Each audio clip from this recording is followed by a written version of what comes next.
নির্বাচন পর্যন্ত প্রফেসর ইউনূস টেনে নিয়ে যেতে পারবেন? কারণ আলটিমেটাম দিয়ে দিয়েছে বিএনপি, ডিসেম্বরের মধ্যেই নির্বাচন হতে হবে। আলটিমেটাম কে দিয়েছে? বিএনপির যিনি কার্যত এখন প্রধান ব্যক্তি তিনি দিয়েছেন, তারেক রহমান দিয়েছেন। এই মুহূর্তে ইউনূস যদি চলে যায় তাহলে সব থেকে বেশি খুশি হবে ভারত, তাই না? কারণ ভারতের কাছে ডক্টর ইউনূস হলো সব থেকে আপত্তি, মানে এনিমি নাম্বার 1 প্রফেসর ইউনূস। কারণ গত 10 মাস ধরে ডক্টর ইউনূস যেভাবে ভারতের সমস্ত হুমকিকে মোকাবেলা করেছেন, এই ব্যাপারে তার প্রশংসা করতে হবে। আমি ডক্টর ইউনূসের সরকার পরিচালনার অনেক কিছু সমালোচনা করি। আমি একটু আগে দুর্নীতির কথা বললাম, এবং তিনি যে রোডম্যাপ দিচ্ছেন না, সংস্কারের ডিফাইন করছেন না, এটার সমালোচনা করলাম। তিনি জাপানে গিয়ে যে বাংলাদেশের অভ্যন্তরীণ রাজনীতির কথা বলেছেন তার সমালোচনা করলাম। কিন্তু তার সঙ্গে আমি একটা প্রশংসা করতে চাই। আমি মনে করি বাংলাদেশের ইতিহাসে শহীদ প্রেসিডেন্ট জিয়াউর রহমানের পরে ভারতের হুমকি যদি কেউ সাকসেসফুলি মোকাবেলা করে থাকেন তাহলে তিনি হচ্ছেন ডক্টর ইউনূস। আমার বক্তৃতায় অনেকবার বলেছি যে বাংলাদেশে আমার আদর্শের রাজনীতিবিদের নাম হচ্ছে শহীদ প্রেসিডেন্ট জিয়াউর রহমান। কারণ তার সততা, তার সাহস, তার দেশপ্রেম আমাকে সারা জীবন অনুপ্রাণিত করেছে, যদিও আমি কোনোদিন সরাসরি রাজনীতি করি নাই। জিয়াউর রহমানের পরে আমি মনে করি ইউনূস সাহেবের মতো করে কেউ ভারতকে এত কনফিডেন্সের সাথে মোকাবেলা করেন নাই। এবং আমার বিবেচনায় এই গত 10 মাসে আসলে ইউনূস কি বলে কূটনৈতিক ভাবে বা ইন্টারন্যাশনাল এরেনাতে ভারতকে পরাজিত করেছেন।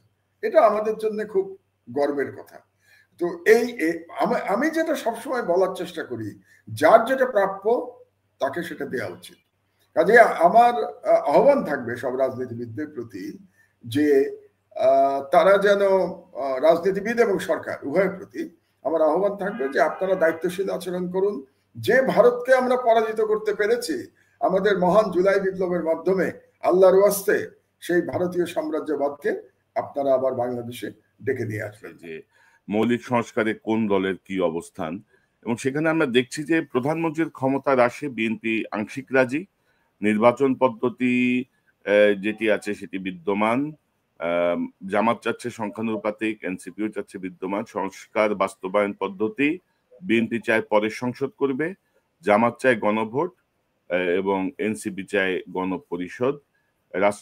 অর্থাৎ বিএনপি ধরেন অধিকাংশ যে পয়েন্টগুলো এসছে, অধিকাংশ না, বিএনপি কোনোটাই মানে নাই, কোনোটাই মানে নাই, যেটা মেনেছে সেটা আংশিক মেনেছে। তো এখন ধরেন এই যদি হয় অবস্থা, তাহলে ধরেন নির্বাচনের একটা দাবি আসছে, একটা বিষয় সামনে আসছে, তো সেই জায়গাটায় যদি ডিসেম্বরে নির্বাচন বা জুনে নির্বাচনে যেতে হয়, আপনি কি মনে করেন? আপনি তো বলছিলেন যে হাসিনার মতো কেউ যেন আবার ফ্যাসিজম কায়েম করতে না পারে, সেটা হচ্ছে মূল সংস্কার।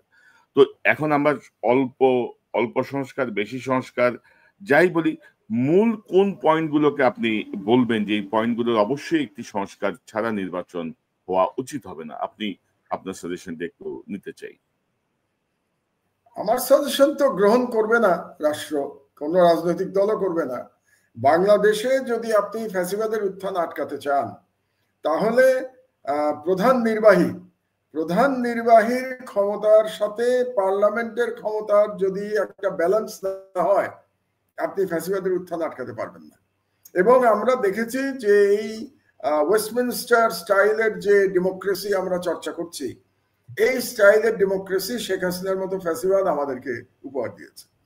সুতরাং আমি বেশ কিছুদিন আগে, মাস 2 আগে সম্ভবত, আমি রাওয়াতে একটা বক্তৃতা করেছিলাম বাংলাদেশের সংস্কারের উপরে, এবং সেখানে আমি বলেছিলাম বাংলাদেশে আমি মনে করি রাষ্ট্রপতি শাসিত সিস্টেমে ফিরে যাওয়া উচিত, এবং রাষ্ট্রপতি শাসিত সিস্টেমটা আমেরিকার মতো হওয়া উচিত, যেখানে প্রেসিডেন্ট 2 বার নির্বাচিত হবেন, 2 বারের বেশি হতে পারবেন না, এবং প্রেসিডেন্টের সাথে পার্লামেন্টের, ওদের দেশে যেটাকে কংগ্রেস বলে এবং সিনেট বলে, ওদের তো দ্বিকক্ষ বিশিষ্ট, আপনি জানেন, আপনি তো আছেনই ওই দেশে, কাজে আমি আপনাকে আর কি শেখাচ্ছি।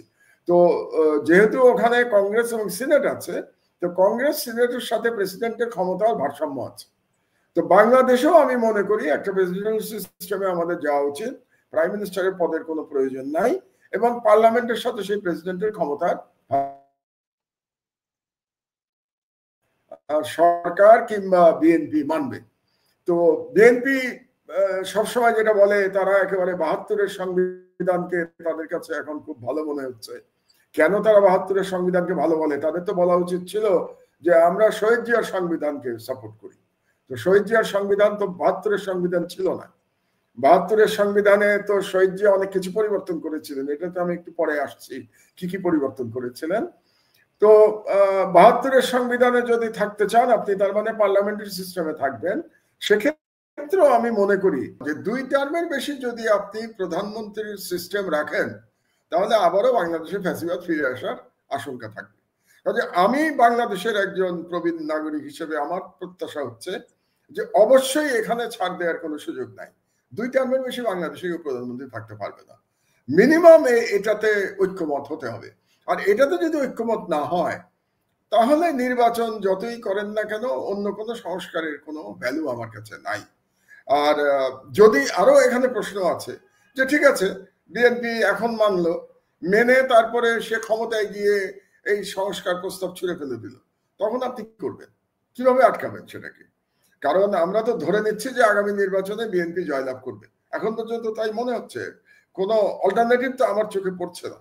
যে বিএনপি জয়লাভ করার কথা, তো বিএনপি জয়লাভ করে তারা যদি সিনসিয়ার না থাকে সংস্কারের উপরে, কোন কোন নেতা কিন্তু বিএনপির বলেছেন যে এই সমস্ত সংস্কার আমরা মানবো না, এরকম বক্তব্য আমরা শুনেছি। তো সেক্ষেত্রে বাংলাদেশের ভবিষ্যৎ আবারও আমাদের হয়তো লড়াইতে নামতে হবে। যেটা আমি আমার লেখায় আমি লিখেছিলাম এই বুধবারের আগের বুধবারে, যে জুলাই বিপ্লব অসমাপ্ত থেকে গেছে, হয়তোবা জুলাই বিপ্লব সমাপ্ত করতে হবে। তো এটা একটা আশঙ্কা তো আমাদের আছেই। কিন্তু আমি তো এখন যেটা দেখতে পাচ্ছি, তাতে কি নির্বাচন পর্যন্ত প্রফেসর ইউনূস টেনে নিয়ে যেতে পারবেন? কারণ আলটিমেটাম দিয়ে দিয়েছে বিএনপি, ডিসেম্বরের মধ্যেই নির্বাচন হতে হবে। এবং আলটিমেটাম কে দিয়েছে? বিএনপির যিনি কার্যত এখন প্রধান ব্যক্তি, তিনি দিয়েছেন, তারেক রহমান দিয়েছেন যে ডিসেম্বরের মধ্যে নির্বাচন হতে হবে। So that's ultimatum. তো এই আলটিমেটাম যদি ইউনূস সাহেব না মানেন, তাহলে তো রাস্তায় তো শক্তি বিএনপি দেখাতেই পারে। তো রাস্তায় শক্তি দেখিয়ে যদি সরকার অচল করে দেয়, তাহলে বাংলাদেশ কি হবে আপনি আমি কেউই জানি না।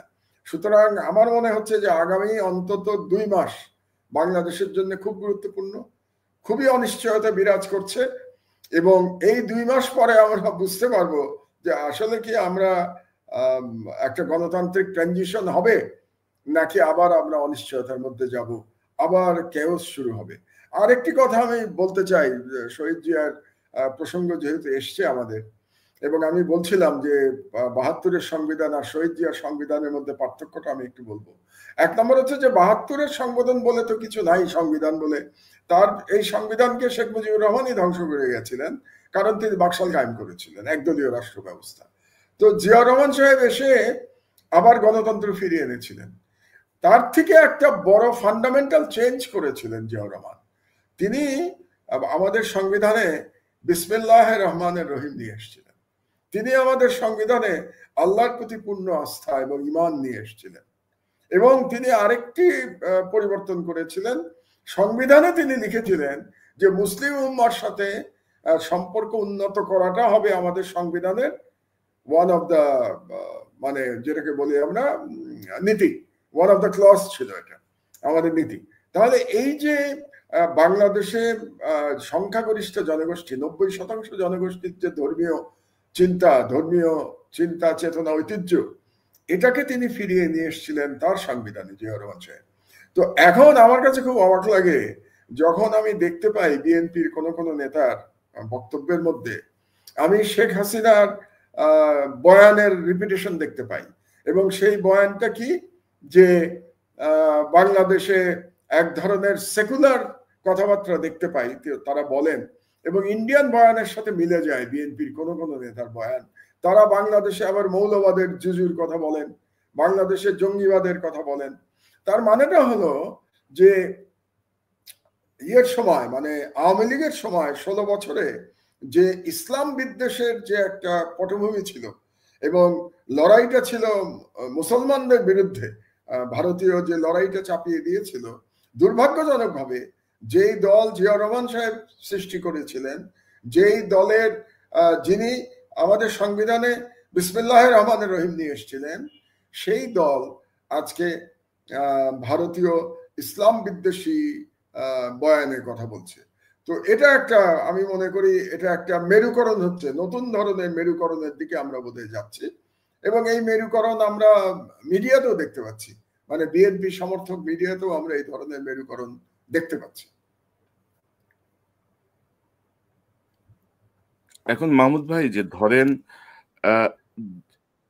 আমরা এই সরকার গঠন হওয়ার পর থেকে আমরা তো বলবো যে আপনি সহ আমরা আলোচনা করেছি যে উপদেষ্টা পরিষদে যাদেরকে নেওয়া হয়েছে তাদের ব্যাপারে আমাদের পর্যবেক্ষণ ছিল প্রথম থেকেই, এবং এখন ক্রমশ যত দিন যাচ্ছে আমাদের পর্যবেক্ষণগুলো কিন্তু যে সত্য পর্যবেক্ষণ ছিল বা আমাদের যে উপলব্ধিটা বক্তব্যগুলো যে ঠিক ছিল সেটি ক্রমশ প্রমাণিত হচ্ছে।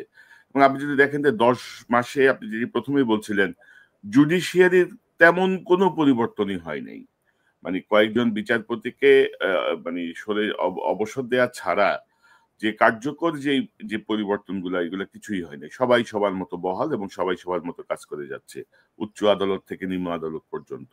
আইন মন্ত্রণালয় একটি অকার্যকর মন্ত্রণালয় হিসেবেই অনেকের কাছে মানে মনে হচ্ছে, প্রতিভাত হচ্ছে। তো এবং আপনি যদি দেখেন যে নানা রকমের প্রতিবিপ্লবের চেষ্টা হয়েছে একদম প্রথম দিন থেকেই, নানা রকমের আন্দোলন, নানা রকমের কর্মসূচি, আনসার বিদ্রোহ, উচ্চ আদালতের একটি বিদ্রোহ, কারা বিদ্রোহ, এটা সেটা, অর্থাৎ ইউনূস সরকার কিন্তু শান্তিতে থাকতে দিচ্ছে না। এবং এই প্রতিবিপ্লবের আশঙ্কা আপনি আরো করেন কিনা, এবং সাম্প্রতিক সময়ে আপনি দেখেছেন যে সেনাবাহিনীর সাথে অন্তর্বর্তী সরকারের একটি টার্মোয়েল পজিশনে আমরা দেখলাম যে একদম মুখোমুখি অবস্থান। তো সব মিলিয়ে আপনি কিভাবে দেখেন, এবং উপদেষ্টা পরিষদের ভেতরে কেউ কেউ স্যাবোটাজ করছে কিনা? আপনি যদি দেখেন যে আমি গতকাল একটা অনুষ্ঠান করেছি যে 22 তারিখে ডক্টর ইউনূসের পদত্যাগের বিষয়টা সামনে আসলো, 24 তারিখে জানা গেল যে তিনি পদত্যাগ করছেন না, 25 তারিখে সরকারি কর্মচারী অধ্যাদেশ বলে 25 বলে একটা অধ্যাদেশ জারি করে সচিবালয়কে আনস্টেবল করে দেওয়া হলো, একটা অস্থিরতা তৈরি করা হলো। তো সব মিলিয়ে আসলে প্রতি বিপ্লবের আশঙ্কা কতটুকু, বা এই প্রক্রিয়াটা একটু কি যদি বলেন, কারণ আওয়ামী লীগ বেপরোয়া হয়ে গেছে রিফাইন্ড ওয়েতে ঢুকতে বা সরাসরি ঢুকতে, আপনার বক্তব্যটা একটু শুনুন। না, আমি প্রথমে আসি উপদেষ্টা পরিষদ নিয়ে। আমি উপদেষ্টাদের ব্যক্তিগতভাবে কাউকে আমি সমালোচনা করতে চাই না, কিন্তু একটা জিনিস আপনার বলা দরকার যে প্রফেসর ইউনূস যাদেরকে উপদেষ্টা বানিয়েছেন আপনি দেখবেন যে তারা সবাই প্রায় তার পরিচিত। তার মানে প্রফেসর ইউনূসের হ্যান্ডপিক ব্যক্তিরাই কিন্তু উপদেষ্টা হয়েছে, প্রথমটা বাদ দিলে। প্রথমে তো প্রফেসর ইউনূস হয়তো তখন জানতেন না, মানে 8 তারিখে যারা যারা উপদেষ্টা হয়েছে, কিন্তু পরবর্তীতে যে সমস্ত উপদেষ্টা হয়েছে সবই তো প্রফেসর ইউনূস নিজে হ্যান্ডপিক করেছেন। এটাই আমাদের ধরে নিতে হবে। শুধু উপদেষ্টা কেন, উপদেষ্টা তো সেমি উপদেষ্টা, নানা রকম লোকজন এসছে সরকারে এবং তাদেরকে প্রফেসর ইউনূসই নিয়ে এসছে। কাজে এটার দায় দায়িত্ব প্রফেসর ইউনূসকেই নিতে হবে। আমি ইন্ডিভিজুয়াল উপদেষ্টাদের এর জন্য দায়ী করতে চাচ্ছি না। এটা গেল প্রথম কথা। দ্বিতীয় হচ্ছে যে উপদেষ্টারা অনেক কাজে ব্যর্থ হয়েছেন, আমি একমত, এবং এটা নিয়ে আমরা আগেও অনেকবার আলোচনা করেছি।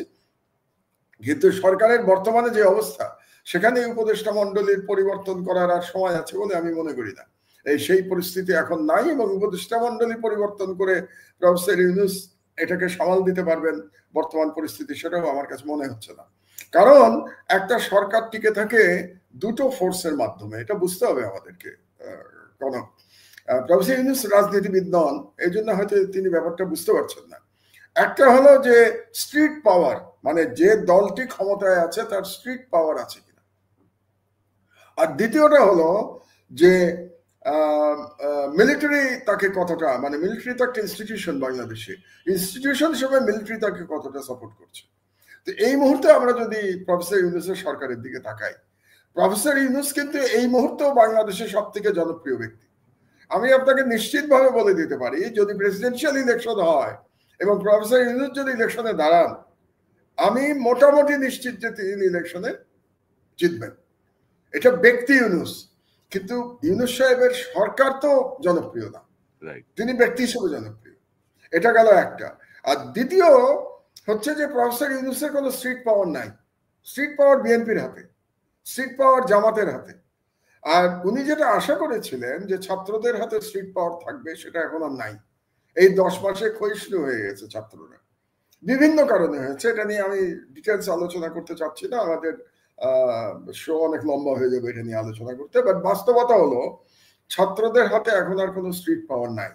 জামাতের আছে, বাট প্রধানত বিএনপির আছে। আর কার আছে? আওয়ামী লীগের আছে, যে আওয়ামী লীগ এখন পালিয়ে আছে।